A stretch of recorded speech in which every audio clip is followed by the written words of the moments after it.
Mesdames et messieurs, votre attention, c'est l'heure du tour de l'horizon avec nul autre, la journaliste Farah Alexandre. En 30 minutes chrono, nous traversons le monde. Les infos qui comptent, les événements qui font la une, les histoires qui font vibrer la planète, tout ça arrive dans vos oreilles.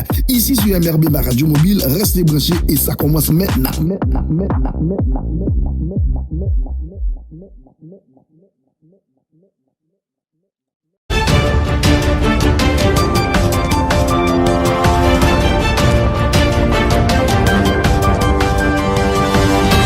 Bonsoir à tous et à tous.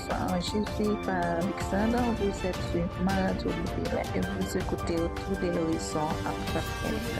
En seulement demi-heure, on fait le tour du monde informé évidemment, présent innovations et événements qui font bouger la planète. Accrochez-vous, on démarre tout de suite.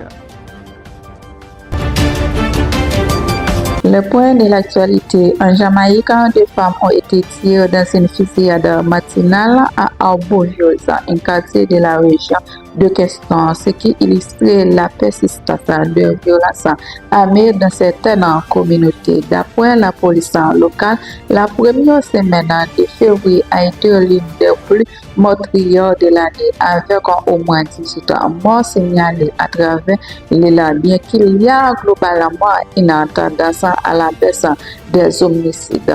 Un homme qui était en fuite depuis plus d'un an a été arrêté et mis en accusation pour le maître d'une ressortissante britannique, montrant qu'il y a encore des enquêtes majeures en cours. Réduction générale des homicides en 2026, les autorités jamaïcaines estiment que le pays pourra continuer sur la trajectoire d'une baisse significative de mettre environ moins 40% par rapport à 2025. Un effort salué par le gouvernement et les forces de l'ordre. Criminalité organisée, toujours une menace régionale des responsables sécurité jamaïcains. On rappelle que les crimes organisés restent menacés la plupart important pour la région, notamment en termes de trafic d'armes et de gangs. Toujours en Jamaïque, autre problème de sécurité menacé dans les écoles. Arrestation de mineurs. 3 mineurs ont été arrêtés pour avoir fait des fausses menaces de sécurité dans plusieurs écoles, ce qui provoque des évacuations et de fortes mobilisations policières. Dans la commerce sur le vol masqué dans certaines zones, comme à Saint-André-Nyons, la police appelle les commerçants à refuser l'entrée à 2 personnes portant des cagoules sur Max après plusieurs attaques où les crimes se cachent ainsi ou commettant de vols et de tirs. La criminalité reste élevée dans le pays avec un taux de vol à main armée et agression et cambriolage jugeant important par les résidents et visiteurs. Les autorités continuent de confisquer des armes illégales et intensifier les opérations pour affaiblir les réseaux criminels. Ouganda, le gouvernement ougandais est au centre d'un incident impliquant l'armée et l'opposition. Les forces armées ont fait une perquisition au domicile de l'opposant Bobi Wine, chef du principal parti d'opposition, après les élections du mois de janvier. Le ministère de l'Information du gouvernement a condamné l'opération, affirmant qu'il n'y avait pas de crime justifiant la perquisition. Bobi Wine a affirmé avoir subi des pressions après avoir contesté les résultats des élections présidentielles. Cet événement relançant les inquiétudes sur la liberté politique et les relations entre le gouvernement et l'opposition. Après les élections générales du 15 janvier 2026, Yonaki a remporté un 7e mandat instructivement critiqué pour son climat de répression et d'intimidation contre l'opposition. Pendant la période électorale, l'accès à l'Internet avait été coupé dans les pays, ce qui avait suscité des critiques nationales et internationales. Colombie, tentative d'assassinat, le président colombien Gustavo Petro a annoncé qu'il avait échappé à une tentative d'assassinat lors du déplacement en hélicoptère. L'ancien a relancé le débat sur la sécurité des responsables politiques à quelques mois des élections. Le principal favori des droits pour la présidentielle de mai a promis de bombarder les narcotrafiquants à l'aide des États-Unis à élire. Cette déclaration provoque des mouvements de base sur la politique de sécurité et de relations internationales de Colombie. Une sénatrice d'origine indigène a été séquestrée bravement dans une zone de guérilla, soulignée encore insécurité persistante dans certaines régions rurales. Depuis, ont provoqué des inondations et des glissements de terrain faisant au moins 13 morts dans différentes régions du pays cette semaine. Toujours en Colombie, recrutement d'enfants par des groupes armés. Des données récentes montrant que le recrutement et l'utilisation d'enfants par des groupes armés ont quadruplé au cours des 50 dernières années, une conséquence tragique de la violence persistante dans certaines zones rurales du Colombie. Crise politique majeure au Pérou, José Jerry, président intérimaire du Pérou, est au centre d'une importante crise politique. Ce congrès prévient d'après à débattre une motion de destruction contre lui de mardi prochain après que des parlementaires ont récemment signature. Cette procédure intervient alors que Jerry en fait face à des enquêtes pour influence et pratiques douteuses, notamment liées à des nominations gouvernementales controversées. Cette situation reflète l'instabilité politique persistante au Pérou qui a eu plusieurs présidents en très peu de temps ces dernières années. Toujours au Pérou, géographiquement autour du port de Conchi, le mégaport Chine, structure stratégique pour le commerce maritime, continue avec des investissements chinois et au centre du bois de fer géographique entre Pékin et Washington. Le gouvernement américain a mis en cadre contre ce qu'il considère comme une position perte de souveraineté due à l'influence excessive de la Chine dans la gestion du port. Pékin les exposants sur port confident affirmant que le Pérou conservait le contrôle réglementaire. La République est capable de vaccination. Le Pérou est le premier pays d'Amérique latine à recevoir le vaccin contre la grippe pour 2026 avec plus de 8,2 millions de doses attendues pour la saison. Le qui prépare aux élections générales d'avril 2026 avec de la plus de 1500 bureaux de vote organisés à l'étranger pour permettre aux expatriés de venir à voter. Les procureurs logistiques et en plein déroulement. Les manifestations d'étudiants conducteurs et familles des victimes de répression continuent de marquer la vie sociale du pays, reflétant une longue période de conflits et de commémorations publiques perdues après des années d'instabilité politique.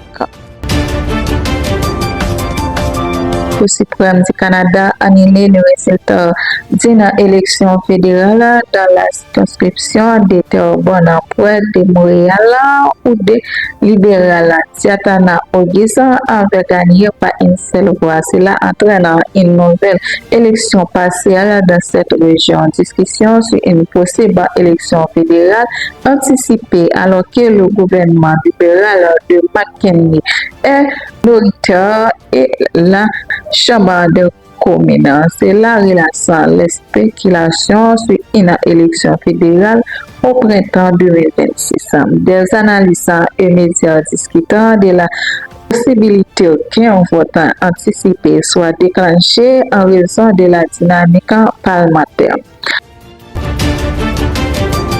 Politique migratoire, le dysfonctionnement des règles d'immigration au Canada suscite des divisions politiques et sociales avec des critiques de certains groupes opposants aux nouvelles restrictions. Mouvement séparatriste en Alberta, le groupe d'activistes Alberta a intensifié son effort pour déclencher un référendum sur l'indépendance de la province, alimentant un débat interne sur l'unité nationale. Même si les soutiens restent fiables, certains sujets qui reviennent dans les discussions politiques du pays. La relation canadienne-États-Unis et politique commerciale. Les États-Unis voté à la Chambre des représentants pour mettre fin aux tarifs imposés sur les importations canadiennes, ce qui est perçu comme une cause diplomatique majeure et a des implications sur la politique intérieure, en particulier sur la perquisition de gestion commerciale dans l'option publique canadienne. Donald Trump et enjeux internes canadiens, certains commentateurs estiment que les acteurs politiques externes explosant la discorde interne, par exemple séparatistes en Alberta, pour influencer la politique canadienne, un sujet qui alimente le débat public. Un cyclone tropical nommé Gazani a touché terre sur la côte d'est de Madagascar, causant des dégâts. Au moins 38 personnes tuées à cause du cyclone, avec plusieurs d'autres portées disparues et des centaines blessés. Plus de 12 000 personnes ont été déplacées. On compte des milliers de maisons détruites et gravement endommagées, surtout dans la grande ville portière de Thomasina. Des routes principales et les télécommunications ont été coupées, compliquant le cheminement de l'aide humanitaire. Les autorités déclarent l'état de catastrophe nationale et demandent une solidarité internationale pour répondre à cette situation d'urgence. Ce cyclone survient seulement quelques semaines après une autre cyclone, ce qui aggrave la crise humanitaire et les besoins d'aide alimentaire et d'abri pour des centaines de milliers de personnes. Et des partenaires humanitaires signalent une hausse des besoins d'aide alimentaire, de l'organe et de soutien sanitaire dans le monde. Dans nombreuses régions, environ 400 000 personnes poursuivent être en situation d'urgence, de grande vulnérabilité selon les responsables humanitaires du FEDI, cumulant des dommages causés par des tempêtes successives d'arriver à Madagascar.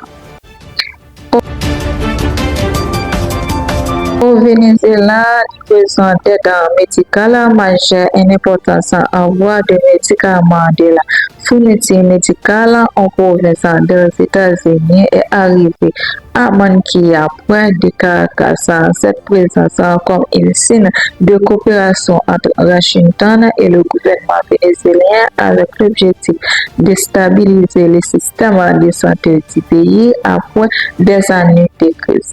Donald Trump a annoncé sa visite au Venezuela, le président américain Donald Trump a déclaré qu'il prévoit de visiter au Venezuela, souligner ce qu'il appelle une très bonne relation avec le président par intérimaire Delcy Rodriguez. Cette annonce intervient après une capture de Nicolas Maduro et reflète une soutien diplomatique majeur. Colombie représente éventuellement des vols commerciaux de compagnies américaines et a demandé l'autorisation de reprendre des vols entre les États-Unis et Caracas. Ainsi, une étape symbolique importante vers la normalisation des relations et des transports. Libération des opposants politiques. Plusieurs dirigeants de l'opposition vénézuélienne ont été libérés récemment. Juan Pablo Gaspar, Federica Sibona et Pekin Rocha dans le cadre d'un mouvement plus large de remise en liberté de détenus politiques sous pression internationale. L'opinion publique en migration, en sondage montrant une montée de l'optimisme chez de nombreux Vénézuéliens après récemment changement politique, même si une majorité estimait que la sécurité s'est détériorée. Des figures politiques comme Maria Corina Machado également comme des candidats populaires pour les futures élections.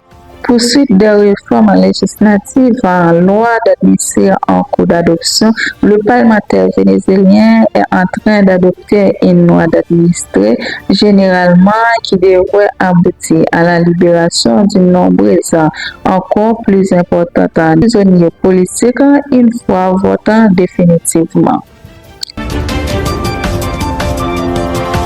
Le DHS est entré dans une chute d'argent partielle après l'échec des négociations budgétaires au Congrès, surtout autour de l'immigration et du contrôle des frontières.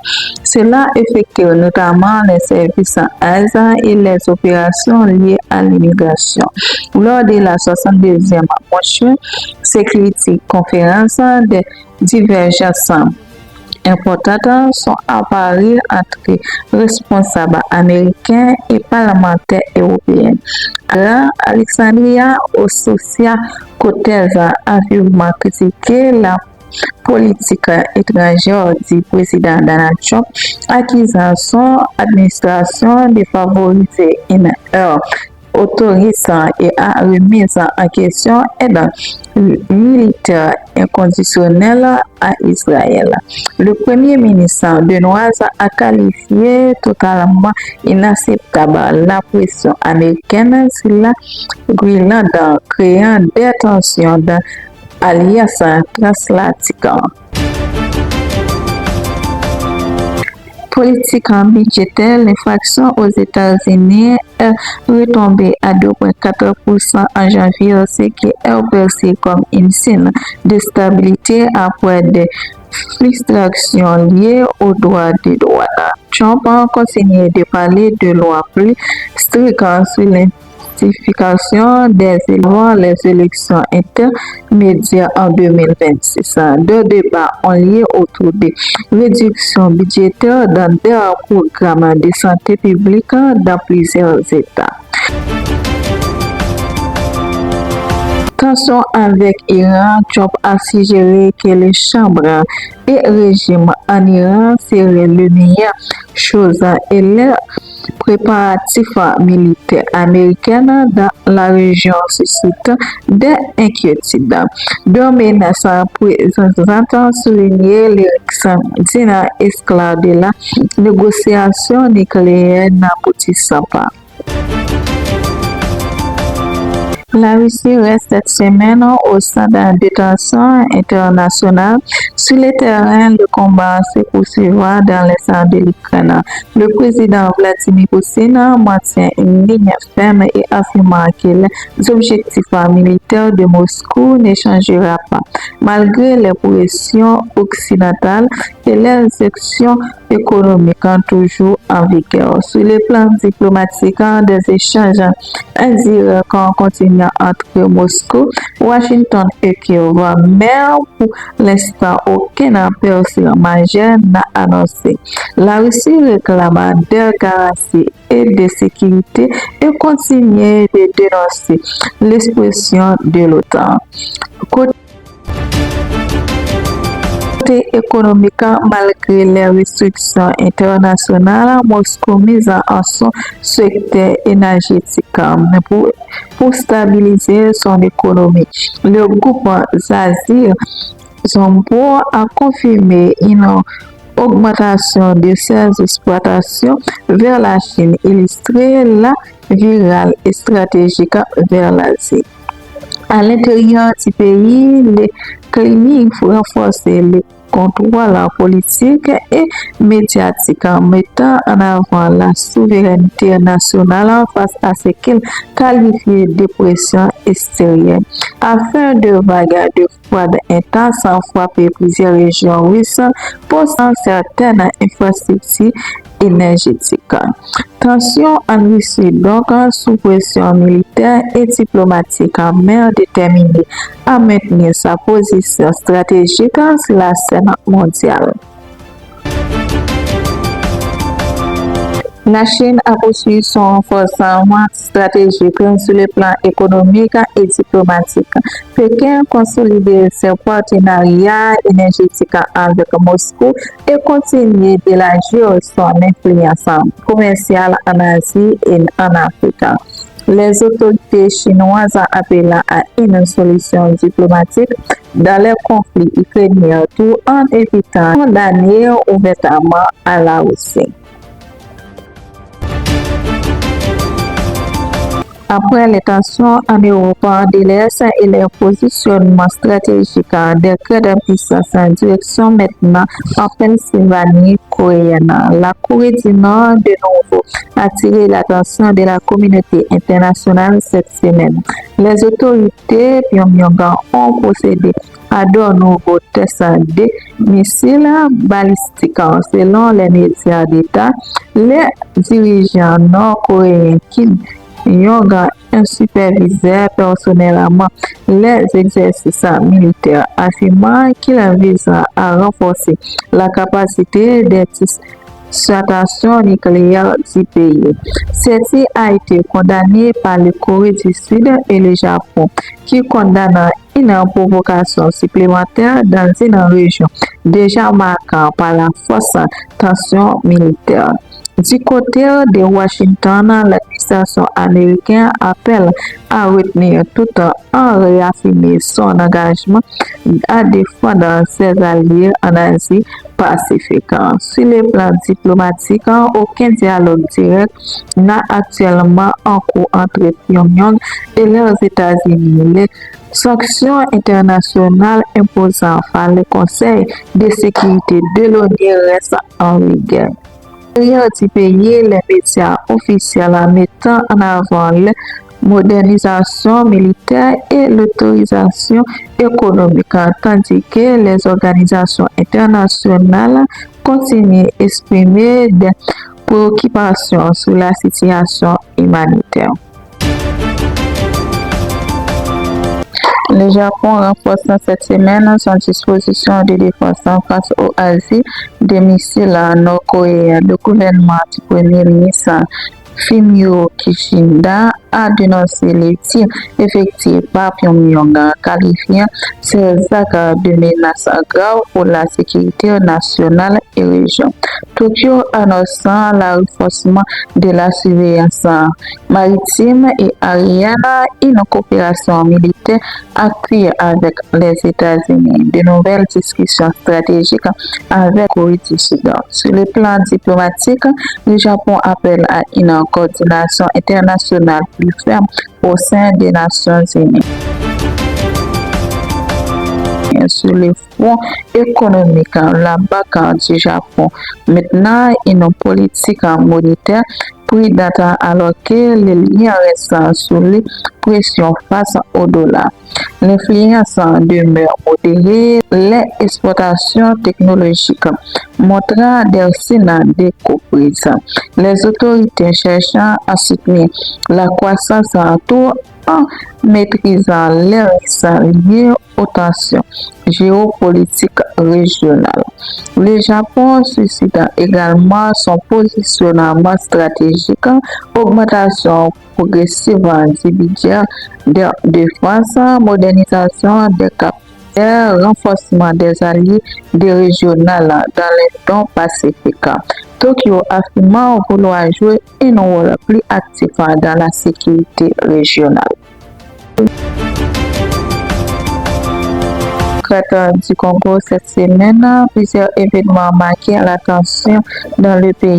D'abord, la situation sécuritaire reste extrêmement préoccupante dans l'est du pays, dans la province du Nord Kivu. Une attaque attribuée à une groupe rebelle alliée démocratique, force liée au pouvoir d'État islamique, a fait au moins 20 morts dans la ville de Mombibi-Sigo. Selon l'armée congolaise, les civils ont été attaqués avec des armes blanches et des fusils lors d'une raid meurtrière qui a déclenché également des déplacements massifs de la population. Économique, la République démocrate du Congo préparée à mettre son tout premier en pointe internationale, une étape historique pour le pays. D'après la presse internationale, Kinshasa vise à verser environ 750 millions de dollars afin de financer des projets infrastructures, notamment la modernisation de l'aéroport de Nigeria, de développement routier et des initiatives hydroélectroniques rurales. Le ministre des Finances a souligné que cette opération vise à développer le marché obligatoire souverain et attirer des investissements privés, malgré les défis de la gouvernance et de sécurité qui persistent dans le pays. En effet, une opposition grandissante exprime contre un accord mené récemment signé avec entreprises américaines. C'est pas qu'en conclut lors d'un forum international sur les mineurs critiqués visant à ouvrir l'accès au bassin gisement de cobalt, cuivre et l'uranium du pays estimé à 2 milliards de dollars. En échange d'un soutien pour la sécurité et le développement, l'idée et la société civile, des avocats eux-mêmes, des responsables religieux dénonçant cet accord estimant contraire aux intérêts souverains congolais et suscité d'accent et l'air dépenses du pays aux puissances étrangères. Une action en justice amène été lancée pour contester sa validité. La Yvonne récemment reprise par les autorités congolaises après le retrait des combattants de l'ancien groupe M23. L'administration locale a commencé à reprendre ses fonctions. La maire a indiqué qu'une petite personne administrative travaille désormais à rétablir progressivement le service public. Malgré les dégâts causés lors de l'occupation et l'absence de nombreux fonctionnaires qui avaient fui vers les pays voisins. En Afghanistan, le régime taliban a intensifié les répressions contre les femmes et les filles avec une nouvelle restriction sévère sur la liberté civile et sociale. Les inquiétudes des organisations de défense des droits humains continuent de contrôler face à une situation jugée profondément préoccupante. Israël suit de près la montée des tensions entre Washington et Téhéran et renforcer ses propres préoccupations face à un programme nucléaire iranien, exigeant que des discussions abordent aussi la capacité des missiles et l'influence régionale iranienne. Israël demeure particulièrement vigilant aux actions de l'Iran dans la région, notamment au Liban, en Syrie et en Ukraine. Au Téhéran soutient plusieurs milices, même si aucun grand incident direct n'a été rapporté. Cette semaine, les autorités israéliennes ont appelé à la prudence tout en continuant à surveiller de près la situation sécuritaire et politique dans le pays voisin. En attendant récent dans la région, d'autres pays naviguent entre stabilité interne et complexité géographique. Samedi 14 février 2026, des manifestations d'un printemps ont eu lieu dans plusieurs capitales du monde en soutien aux protestations qui se coaliront depuis fin décembre à mi-juin. Environ 250 personnes ont diffusé pour réclamer la fin du régime iranien et appelant la communauté internationale à agir dans le cadre d'un global day of action lancé par Raza Pahlavi, figure de l'opposition en asile. À l'intérieur du pays, les manifestants syropadaires grippant économique et l'affondement de la monnaie a été violemment réprimés. Selon des organisations de défense des droits humains, plusieurs milliers de personnes ont été tuées et des dizaines de milliers arrêtées. Parallèlement, les autorités iraniennes ont imposé une rupture quasi totale d'Internet et de communication. Depuis le 8 janvier, rendu difficile l'accès de l'information indépendante sur la situation réelle du mouvement et de la répression. Alors que la crise interne en Iran intensifie, Téhéran reste également au centre d'enjeux diplomatiques internationaux, notamment avec les États-Unis.